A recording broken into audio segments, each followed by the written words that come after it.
आप सभी को हर हर महादेव। स्वागत है आपका एक नए ब्लॉग में। आज है डे 17 ऑफ 50 हार्ड चैलेंज। जैसा कि आपको पता है कि हम टारगेट कर रहे हैं IBPS PO को, और उसी के कॉन्टेक्स्ट में मैं आपको अपनी daily to do list share करता हूँ और बताता हूँ कि एज अ बैंकिंग एस्पिरेंट मैंने अपने 24 आवर्स को कैसे प्रोडक्टिविटी से निकाला। तो चलिए फिर शुरू करते हैं। तो सबसे पहले हम लोग लेके बैठते हैं रिवीजन कल वाली करंट अफेयर्स और वोकैब का, क्योंकि बिना रिवीजन के वो किसी काम के नहीं है। और आज से मैंने एक इनिशिएटिव लिया है जिसमें कि मैं कोई भी दो रैंडम कमेंट्स उठाऊंगा जो मुझे रिलेवेंट लगेंगे और उनका रिप्लाई करना होगा। तो अभी जो आज मैंने कमेंट उठा रखा है वो एक्चुअल में कंप्यूटर सर्टिफिकेट के ऊपर है। तो देखो, मैं आपको ये बताना चाहता हूँ कि आपको अभी टेंशन लेने की जरूरत नहीं है। जब आपका SBI क्लर्क का फॉर्म आएगा तो अगर उसमें नोटिफिकेशन में ऐसा मेंशन होता है कि जरूरत है, तभी आपको उसकी जरूरत पड़ेगी। और बहुत सारे ऑनलाइन प्लेटफॉर्म्स हैं जो उसकी करा देंगे, है ना। और उसके लिए मैं टेंशन क्यों ले रहे हो? मैं हूं तो यार, मेरा कौन सा कंप्यूटर सर्टिफिकेट बना हुआ है? मैं भी तो लूंगा, तो मेरी भी तो जरूरत पड़ेगी।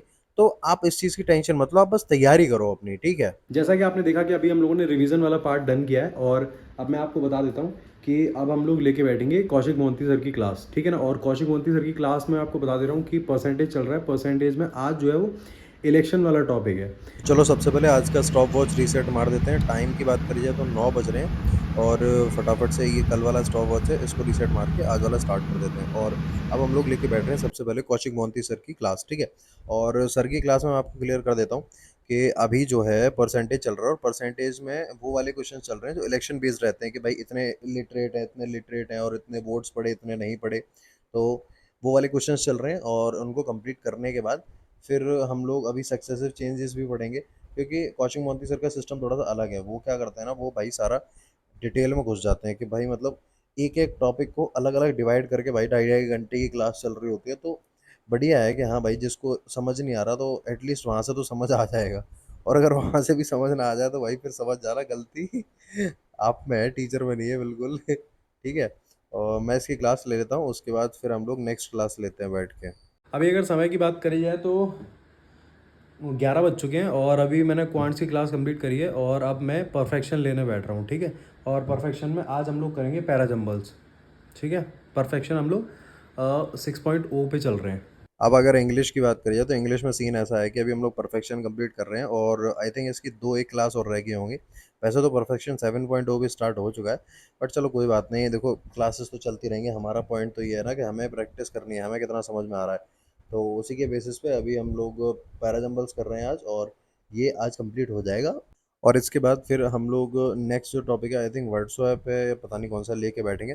और मैं आपको एक चीज़ बता देता हूँ कि आपकी जहाँ से मर्जी हो वहाँ से इंग्लिश करो, कोई दिक्कत नहीं है, ठीक है। अभी परफेक्शन कंप्लीट करा है, और अब मैं लेके बैठ रहा हूँ सुपर मॉक, ठीक है ना। वैसे तो मेरा मन था कि मैं एनोटेड PDF को सॉल्व करता हूँ खुद से बैठ के, हिंदू एडिटोरियल की। बट नहीं, पहले हम लोग सुपर मॉक ले लेते हैं, और इसको लेते लेते हम लोगों को बच जाएंगे 12, और 12:40 तक फ्री हो जाएंगे हम इससे, ठीक है। उसके बाद फिर मैं 20 मिनट का ब्रेक लूँगा, और 20 मिनट के ब्रेक के बाद फिर मैं एनोटेड PDF करने बैठूंगा, ठीक है। अब हम लोग लेके बैठते हैं सुपर मॉक की क्लास। आज भाई सुपर मॉक में सीन ऐसा हो गया, पता नहीं इन अड्डा वालों ने मोनेटाइजेशन ओपन कर दिया, क्या करा। भाई इस वीडियो भर भर के ऐड आए थे आज। और ये वाली क्लास जो है ना, ये है प्रैक्टिस क्लास। तो देखो, अगर यूट्यूब पे चाहते हो कि कहीं से आपको फ्री प्रैक्टिस मिल जाए और कॉन्सेप्ट भी क्लैरिटी हो जाए, तो सच बता रहा हूँ, अनुभव गोस्वामी सर का ये जो सुपर मॉक वाला सेशन है, इससे बेस्ट कुछ भी नहीं है। और जिसने ये नहीं लिया है, प्लीज़ मैं एक बार आपको बोलूँगा कि आपको एक बार ये जाके लेना चाहिए। इसमें हर डिफरेंट टाइप के क्वेश्चंस आपको फेस करने को मिलेंगे, और जो भी आपके टैक्टिस और जो भी आपकी कॉन्सेप्ट्स इसमें लगवाए जाते हैं, चाहे फिर वो ग्रामर वाले क्वेश्चंस हो, या फिर वो आरसी हो, या फिर वो क्लोज टेस्ट हो, वो एक्चुअली बहुत ज़्यादा यूज़फुल है। बस मैटर ये करता है कि वो कॉन्सेप्ट या तो आपको रट गए हो दिमाग में, और नहीं रटे हो तो उनको एक कॉपी में लिख लेना, वो ज़्यादा बढ़िया रहेगा, है ना। अभी ब्रेक से फ्री हुआ हूँ, और अब मैं हिंदू की एनोटेड PDF सॉल्व करता हूँ, और इस PDF को मैं डेली अपने टेलीग्राम पे पोस्ट कर देता हूँ। तो अगर आपने अभी तक चैनल सब्सक्राइब नहीं करा है तो जाके कर लेना, और टेलीग्राम को भी ज्वाइन कर लेना, है ना। और वहाँ पे इंग्लिश की भी डेली टारगेटेड PDF मिल जाती है आपको, ठीक है। अब हम लोग वोकैब लर्न करते हैं। देखो, वोकैब का सीन ऐसा है कि भाई मैंने ना अब क्लास देखना तो कर दिया बंद। तो अभी क्या होता है कि मैं बस PDFs डाउनलोड करता हूँ, और सबसे पहले तो इनको उठा के अपने टेलीग्राम पे डालता हूँ। उसके बाद फिर वहाँ से खुद बैठ के इनको मल्टीपल टाइम रिवीजन करता हूँ, एक ही चीज़ को बार बार बोलता हूँ, रिपीट करता हूँ। और उसके बाद फिर आरसी खुद से करता हूँ खुद। अब मुझे खुद से जितना समझ आता है बहुत अच्छी बात है, और नहीं आता है तो उसके लिए तो भाई देखो, अपना ऑल्टरनेटिव है ये कि शाम के टाइम में मन करता है तो एक बार उठा के जो आरसी वाला पोर्शन है उसकी वीडियो देख लो। वैसे ऐसा होने की ज़रूरत ही नहीं पड़ती, क्योंकि खुद से इतनी चीज़ें समझ आ ही जाती हैं। और देखो भाई, सीधी सी बात है, अपने को विलियम शेक्सपियर तो बनना है नहीं ना कि पूरा समझ में आए, इसलिए थोड़ा समझ में आता भी काफ़ी है। और आज का आर्टिकल था भोपाल गैस ट्रेजेडी के वैसे ऊपर। तो आज मेरा मन कर रहा था कि मैं रीजनिंग की क्लास स्किप कर देता हूँ, क्योंकि ऑलमोस्ट टाइम की बात करिए तो 1:30 हो रहे हैं, लेकिन नहीं, स्किप नहीं करेंगे उसको, उसको भी देख लेते हैं, ठीक है। और आज रीजनिंग में सिलॉक्स चलेगा, कोडेड वाला, ठीक है ना। अब मैं बात करता हूँ रीजनिंग की। रीजनिंग में सीन ऐसा चल रहा है भाई कि देखो अपना प्री लेवल का सारा सिलेबस कंप्लीट हो चुका है और अभी हम लोग मेंस पे चल रहे हैं। और मेंस का सीन ऐसा है कि अभी सिलोलिज्म चल रहा है और स्लॉक्स में अपना कोडेड वाला चल रहा है, उसके रिवर्स चलेगा। तो धीरे धीरे ये चीज़ें चल रही हैं और आराम से कंप्लीट हो जाएंगी, कोई टेंशन वाली बात है नहीं। सिलेबस की टेंशन नहीं है, टेंशन साला यहाँ सबसे ज़्यादा हो रही है इस चीज़ की कि भाई मॉक में नंबर कैसे इंक्रीज होंगे। और वो कैसे इंक्रीज होंगे, सिंपल है भाई, अपना मॉक बैठ के एनालाइज करो, जहाँ गलती होती है उसको सुधार करो बस। देखो, अगर समय की बात करी जाए तो 2:25 हो रहे हैं। क्लासेस सारी कंप्लीट हो गई हैं। वैसे तो ये टाइम था हमारा मॉक देने का, लेकिन अभी मॉक नहीं दे रहा हूँ, मॉक थोड़ा लेट दूंगा।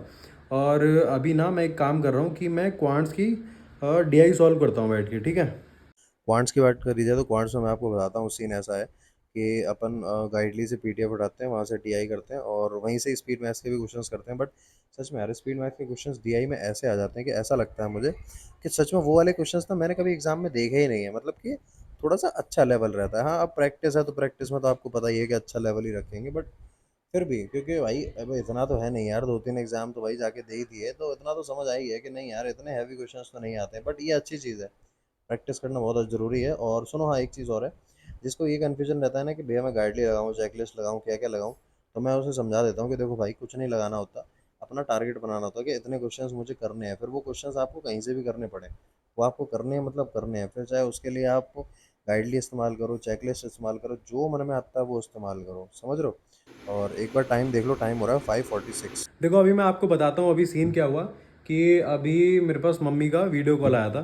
तो वीडियो कॉल जैसे मैंने उठाया ना, तो मम्मी की तबीयत बहुत ज़्यादा वीक लग रही थी, 3-4 दिन से वीक चल रही है, वायरल फीवर वगैरह हो रखा है।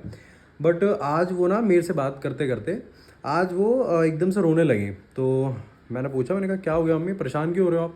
तो बोलते हैं कि ऐसे ही उन्होंने बोला कि कुछ नहीं, परेशान नहीं हो रहे, बस यही सोच रहे हैं कि एक बच्चा हमारे पास होता तो थोड़ी सी हमें तसल्ली रहती। तो यार पता है, ये वाली बात मेरे को इतना हिट कर गई कि उसके बाद मैं आपको बताता हूँ कि अभी जैसे आपको मैंने समय दिखाया, 5:46 हो रहे हैं। और अभी मैं आपको बताता हूँ कि जैसे उनकी कॉल आई थी मेरे पास 3 बजे के समथिंग। तो उसके बाद फिर मैंने क्वांट्स डीआई कंप्लीट करने के बाद फिर मैंने पजल्स लेके बैठा। अब मैं आपको दिखाता हूँ, देखो देखो, ये वाला पजल है, ये पजल था भाई। और ये इतना टफ पजल नहीं है, ये हेक्सागोनल पजल है और ये आराम से सॉल्व हो सकता है, ठीक है। अब दिखाता हूँ मैं आपको, देखो भाई, मैं इसकी तब से 4 प्रोजेक्शन बना चुका हूँ, 1 2 3 4। बट ये मुझसे सॉल्व होके नहीं दे रहा। रीज़न क्या है कि मेरा ना बार बार दिमाग वहीं जा रहा है, बार बार दिमाग वहीं जा रहा है। मैंने कहा यार मम्मी ऐसे कह रही थी। तो फिर मैंने क्या करा, फिर मैं भाई, फिर मैंने अभी मम्मी को फ़ोन करा। मैंने बोला मम्मी मैं अभी शाम को ही बैठ रहा हूँ, शाम को ही आता हूँ, क्योंकि मेरा घर यहाँ से अगर मैं बस से जाता हूँ तो 4 घंटे में पहुँच जाते हैं आपके। मैंने कहा मैं आता हूँ आपके पास। तो मम्मी बोलती है कि नहीं, आज बृहस्पतिवार है और बृहस्पतिवार को थोड़ा मानते विचार, आज मत आना। और बोलती है नहीं, कोई ज़रूरत नहीं है आने की, तू पढ़ आराम से। तो फिर मैंने मम्मी को समझाया यार, मैंने कहा मम्मी देखो, आप सोचो आपके 2 बच्चे हैं, और 2 बच्चे होने के बावजूद अगर आपकी परेशानी में कोई भी बच्चा नहीं है आपके पास, तो कोई फ़ायदा नहीं है इन सब चीज़ों का। मतलब मेरे सफल होने का भी कोई फ़ायदा नहीं है अगर मेरी सफलता पर खुश होने वाला कोई ना हो। मैंने कहा अगर आज आपको प्रॉब्लम है और अगर आज मैं आपके पास नहीं हूँ, तो ऐसी मेरी पढ़ाई का कोई यूज़ नहीं है।